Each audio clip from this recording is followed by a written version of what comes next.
नरेंद्र मोदी को पीएम बनाने की सर्वसम्मति से प्रस्ताव पारित कर दिया है। बोधगया में पार्टी कार्य समिति की बैठक में यह प्रस्ताव पारित हुआ, जिसे केंद्रीय कमेटी को भेजा गया। बिहार पहला राज्य है जहां पर ऐसा प्रस्ताव पारित हुआ है।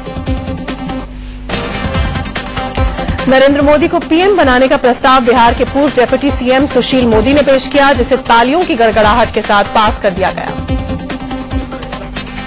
भारतीय जनता पार्टी की प्रदेश कार्य समिति सर्वसम्मत प्रस्ताव के माध्यम से केंद्रीय संसदीय बोर्ड से यह सागर अनुरोध करती है कि भारतीय जनता पार्टी प्रधानमंत्री के रूप में अभिनव श्री नरेंद्र मोदी के नाम की प्रधानमंत्री उम्मीदवार के रूप में।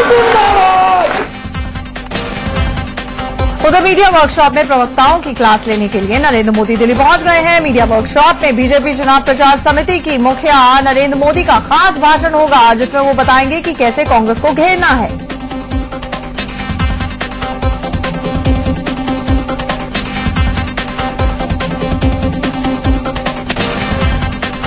नरेंद्र मोदी अपनी मीडिया मैनेजमेंट वर्कशॉप में प्रवक्ताओं को बताएंगे कि मीडिया से कैसे डील करना है। साथ ही मीडिया कोऑर्डिनेटर्स को भी मीडिया मंत्र की रणनीति से रूबरू कराएंगे।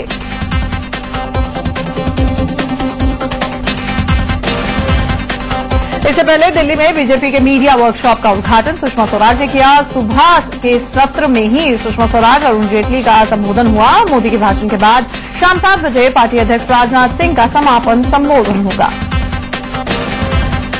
सूत्र बताते हैं कि बीजेपी की मीडिया वर्कशॉप में अरुण जेटली ने इलेक्ट्रॉनिक मीडिया का काफी जिक्र किया। उन्होंने कहा कि इलेक्ट्रॉनिक मीडिया हमारी हार का कारण बन सकता है। उनका संकेत यह था कि टीवी चैनल से बात करते वक्त प्रवक्ता सावधानी बरतें।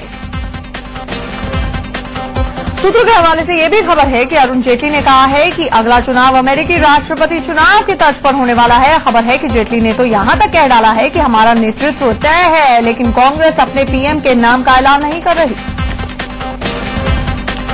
नरेंद्र मोदी के 15 अगस्त के भाषण का भी जेटली ने बचाव किया। मोदी के बारे में केंद्रीय मंत्री गुलाम नबी आजाद ने राजा भोज और गंगू तेली वाली जो बात कही थी, उसे लेकर अरुण जेटली ने कहा कि आपत्तिजनक है और गुलाम को इसके लिए माफी मांगनी चाहिए। वहीं बीजेपी प्रवक्ता शाहनवाज हुसैन ने कहा है कि सलमान खुर्शीद ने गंगू वाली बात कहकर मोदी के साथ साथ एक खास समाज का भी अपमान कर डाला है। फिर गुलाम नबी आजाद साहब ने नरेंद्र मोदी जी को गंगू तेली कहकर सिर्फ नरेंद्र मोदी जी का अपमान नहीं किया, बल्कि उस समाज का अपमान किया जिस समाज से नरेंद्र मोदी जी को आने की बात कही है।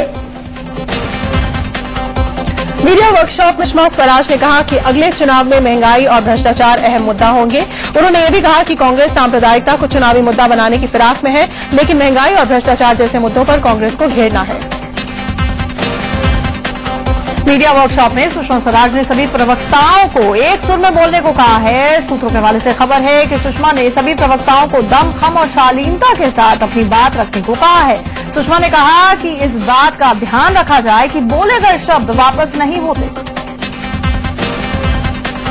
बीजेपी वर्कशॉप के पास लगाए गए पोस्टर में आडवाणी को किनारे लगा दिया गया है। पहले अटल आडवाणी की तस्वीरें अगल बगल हुआ करती थी, लेकिन अब अटल के बगल में मोदी है, जबकि दूसरे किनारे पर आडवाणी को जगह दी गई है। पोस्टर में आडवाणी को किनारे तो धकेला ही गया है, साथ ही उन्हें मीडिया वर्कशॉप का न्योता भी नहीं भेजा गया। बीजेपी नेता इस मुद्दे पर खुलकर कुछ नहीं बोल रहे। दबी जुबान में ये कह रहे हैं कि आडवाणी मेंटर है, सो उन्हें बुलाना ठीक नहीं था। मीडिया पाठशाला के एक दिन बाद यानी 18 अगस्त को नरेंद्र मोदी चुनाव प्रचार समिति की अहम बैठक भी kरेंगे।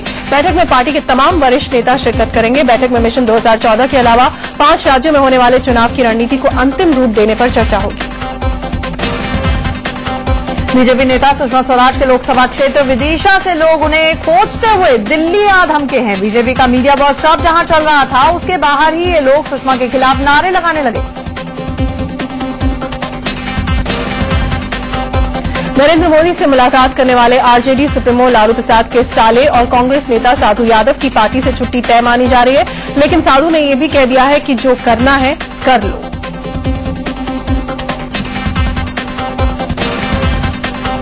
कुछ ही देर की मुलाकात के बाद साधु यादव मोदी के ऐसे मुरीद हुए कि उन्होंने राहुल को जीरो और मोदी को हीरो बता डाला।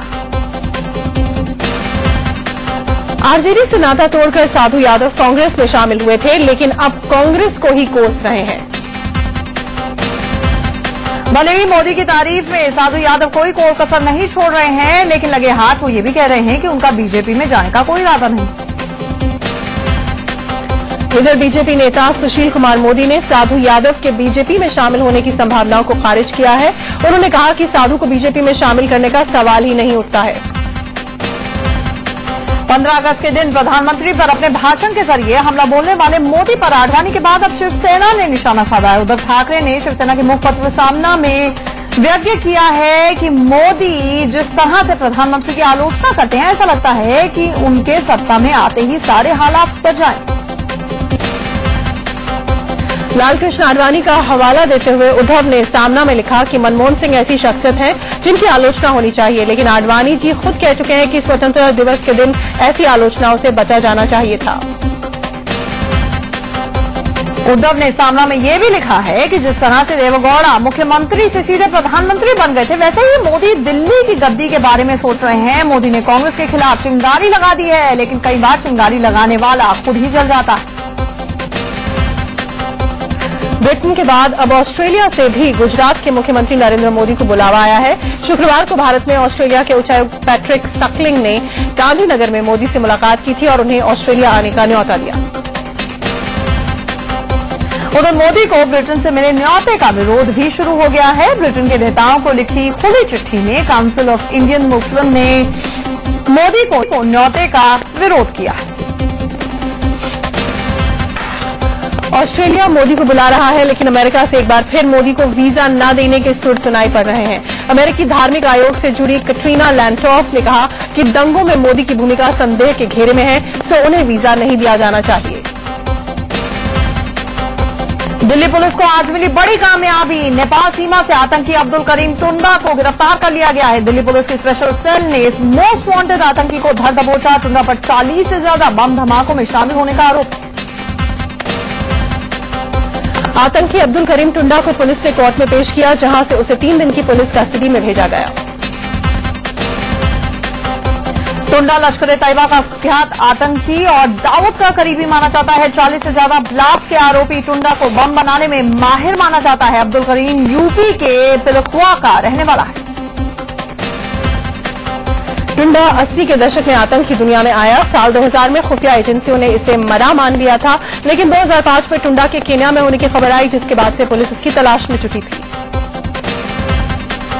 पाकिस्तान अपनी हरकतों से बाज नहीं आ रहा है। जम्मू कश्मीर में पुंछ जिले में मेंढर और हमीरपुर इलाके में पाकिस्तानी सैनिकों ने शुक्रवार की रात फिर से फायरिंग की। भारतीय सैनिकों की तरफ से भी जवाबी फायरिंग की गई। उधर कश्मीर और जम्मू के बाद पाकिस्तान लद्दाख के ऊंचाई वाले क्षेत्रों में भी सीज फायर का उल्लंघन किया। करगिल सेक्टर के द्रास और कक्सर इलाकों में पाकिस्तानी सेना ने 14 साल बाद भारतीय चौकियों पर गोलीबारी की। पिछले 2 महीनों में एलओसी पर 28 आतंकियों को भारतीय सेना ने मार गिराया है। सेना की तरफ से कहा गया है कि 24 जून को हुए हैदरपुरा हमले के बाद से नियंत्रण रेखा और अंदर के इलाकों में 28 आतंकी मारे गए। उधर पाकिस्तानी अदालत ने 26/11 मुंबई हमले को लेकर पाक सरकार से कहा है कि वो वकीलों के एक आयोग को भारत भेजे। ये आयोग मुंबई हमला केस के अहम गवाहों में से जिरहा करेंगे। दिल्ली में आज सरकार की तरफ से सस्ता प्याज बेचा जा रहा है। इसके लिए सभी 70 विधानसभा क्षेत्रों में स्टॉल लगाए गए हैं। सस्ते प्याज की बिक्री के लिए 1000 दुकानें लगाई गई हैं। 600 मोबाइल वैन्स के जरिए भी प्याज बेचा जा रहा है। प्याज की बड़ी कीमतों को देखते हुए बीजेपी सांसद यशवंत सिन्हा ने एक नायाब तरकीब निकाली है। उन्होंने कहा है कि जो भी महिलाएं उन्हें राखी बांधेंगी, उन्हें गिफ्ट के तौर पर जेवर नहीं, प्याज देंगे।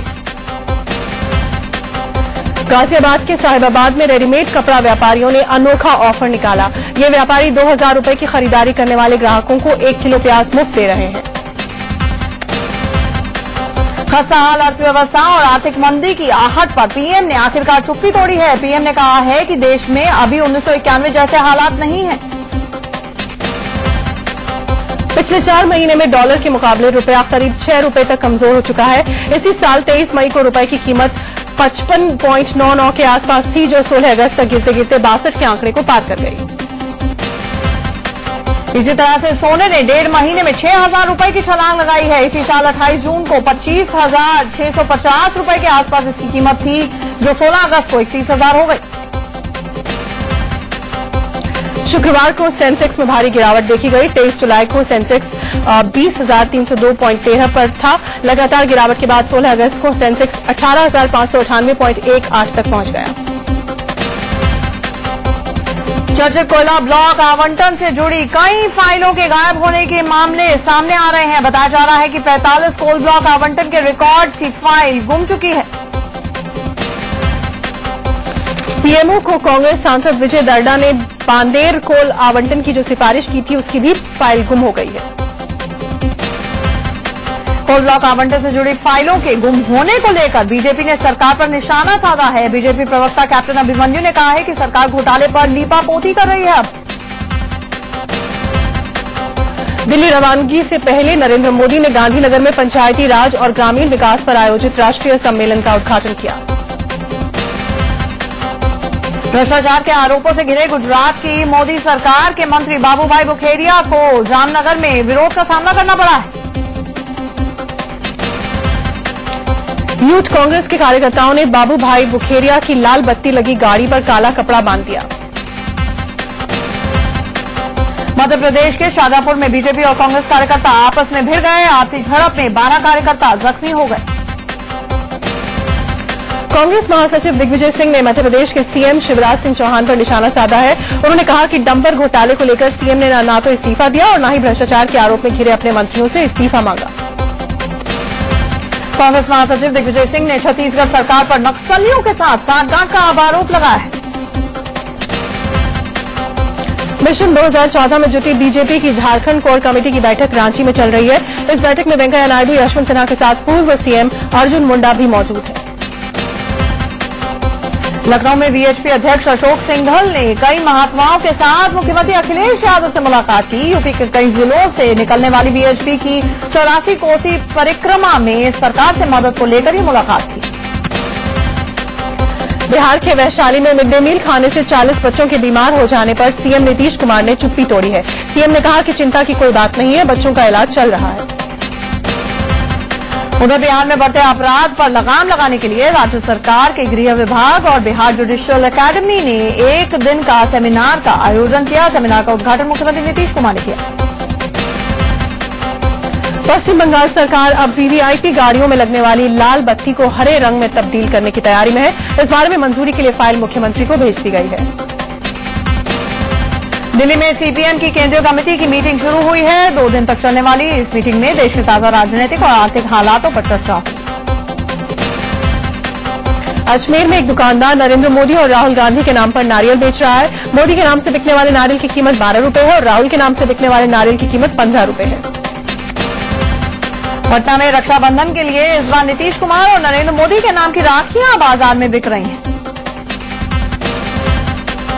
अलग पूर्वांचल राज्य की मांग को लेकर वाराणसी में सैकड़ों लोगों ने कलश यात्रा निकाली। हाथों में पोस्टर बैनर लिए लोग सड़कों पर उतर आए और एक सुर में पूर्वांचल की मांग की। यूपी के निलंबित आईएएस दुर्गा शक्ति नागपाल ने खुद को बेकसूर बताया है। यूपी सरकार की चार्जशीट के जवाब में दुर्गा ने कहा है कि उन्होंने जो कुछ भी किया कानून के दायरे में रहकर किया। लखनऊ वासियों के लिए खुशखबरी है। दिल्ली की तर्ज पर लखनऊ में भी मेट्रो ट्रेन दौड़ेगी। लखनऊ में मेट्रो रेल के मॉडल को पेश किया गया। लखनऊ मेट्रो का पहला कॉरिडोर 22 किलोमीटर लंबा होगा। इस पहले कॉरिडोर में कुल 22 स्टेशन बनाए जाएंगे। आईएनएस सिंधु रक्षक से मिले 5 जवानों के शवों के परीक्षण में पाया गया है कि उनकी मौत जलने और डूबने से हुई है। इस बीच 14 अगस्त की रात आईएनएस सिंधु रक्षक में लगी आग के मामले में मुंबई पुलिस ने एक मामला दर्ज किया है। राजधानी दिल्ली और आसपास के हिस्सों में लगातार हो रही बारिश से मौसम खुशनुमा बना हुआ है। लोग उमस भरी गर्मी से राहत महसूस कर रहे हैं। साउथ ईस्ट दिल्ली का भी यही हाल रहा। यहां पर सुबह हुई बारिश से रफ्तार पर ब्रेक जरूर लग गए। दिल्ली में बारिश से राहत मिली तो आफत भी बरसी। राजधानी के कई हिस्सों में एक बार फिर जमाव से लोगों को जूझना पड़ा। पंजाब में लगातार बारिश की वजह से आई बाढ़ के चलते गुरदासपुर के सरहदी इलाकों का संपर्क दूसरी जगहों से कट गया है। नोएडा उत्तराखंड संगठन ने उत्तराखंड के आपदा पीड़ितों के लिए राहत सामग्री रवाना की। अभिनेता रजा मुराद ने राहत सामग्री से लदे ट्रकों को हरी झंडी दिखाकर रवाना किया। कोलकाता में marine engineering and research institute के 2 छात्रों ने रैगिंग से परेशान होकर अपना एडमिशन वापस ले लिया है। हरियाणा के नरवाना में 8 अगस्त को घर के पास से गायब हुए 4 बच्चों का कातिल उनका पिता ही निकला। वारदात की वजह अवैध संबंध बताई जा रही है। अलीगढ़ के रिहायशी इलाके में केमिकल से भरे एक ट्रक में आग लग गई। एक बाइक सवार को टक्कर मारने के बाद ट्रक में भी आग लग गई। हिमाचल प्रदेश के ऊना में श्रद्धालुओं से भरा एक ट्रक 50 फीट गहरी खाई में गिर गया। हादसे में 4 लोगों की मौत हो गई और 13 लोग गंभीर रूप से घायल हो गए। मध्य प्रदेश के मंदसौर जिले में तेज रफ्तार से आ रही गाड़ी ने एक स्कूल बस को जोरदार टक्कर मार दी। टक्कर से स्कूल बस बेकाबू होकर खाई में जा गिरी। हादसे में 16 बच्चे जख्मी हुए हैं। 7 बच्चों को गंभीर चोटें भी आई। यूपी में बदमाशों के कहर से नेता भी नहीं बच पाए हैं। ताजा मामला मुरादाबाद का है। यहां बदमाशों ने बीएसपी के नगर अध्यक्ष चंदन सिंह को गोली मार दी। कानपुर में एक चोर की भीड़ ने जबरदस्त पिटाई कर दी। चलती ऑटो में ये आदमी एक महिला के बैग में रखा सामान लेकर जा रहा था, तभी महिला ने इसे पकड़ लिया और इसके बाद इसकी धुनाई शुरू हो गई। फरीदाबाद में एक प्ले स्कूल में पढ़ने वाली बच्ची के साथ रेप का मामला सामने आया है। 3.5 साल की इस मासूम बच्ची से दुष्कर्म के आरोप में स्कूल के ही रिक्शा चालक को गिरफ्तार किया गया है। गुड़गांव पुलिस को एक बड़ी कामयाबी मिली है। पुलिस ने एक बड़े लुटेरे गिरोह का पर्दाफाश करते हुए 8 लुटेरों को गिरफ्तार कर लिया। इनके पास से 13 बाइक, 4 ट्रैक्टर्स बरामद हुए। गुड़गांव के सिविल हॉस्पिटल में शॉर्ट सर्किट की वजह से करीब 8 घंटे बिजली सेवा ठप रही, जिससे मरीजों और उनके तीमारदारों को खासी परेशानी उठानी पड़ी। राजस्थान के बारां में स्वतंत्रता दिवस पर आयोजित एक कार्यक्रम में एक पुलिस इंस्पेक्टर ने देशभक्ति के जज्बे में भावुक होकर मंच पर डांस कर डाला। महाराष्ट्र पुलिस में किशोर डांगे नाम का एक ऐसा कांस्टेबल है जिसके फिजिक को देखकर अच्छों की हवा गुम हो जाती है। तो करते हैं खेल की खबरों का। इंडियन बैडमिंटन टीम चीन से दूसरे यूथ गेम से बिना कोई मैच खेले वापस लौट आई है। दरअसल बैडमिंटन एसोसिएशन ऑफ इंडिया ने काफी देर से आवंटन भेजा था। पूर्व भारतीय कप्तान मोहम्मद अजहरुद्दीन को जम्मू कश्मीर क्रिकेट टीम को कोचिंग देने की पेशकश की गई है। खबरों के मुताबिक जम्मू कश्मीर क्रिकेट संघ के अध्यक्ष फारूक अब्दुल्ला ने अजहर को इस पद की पेशकश की।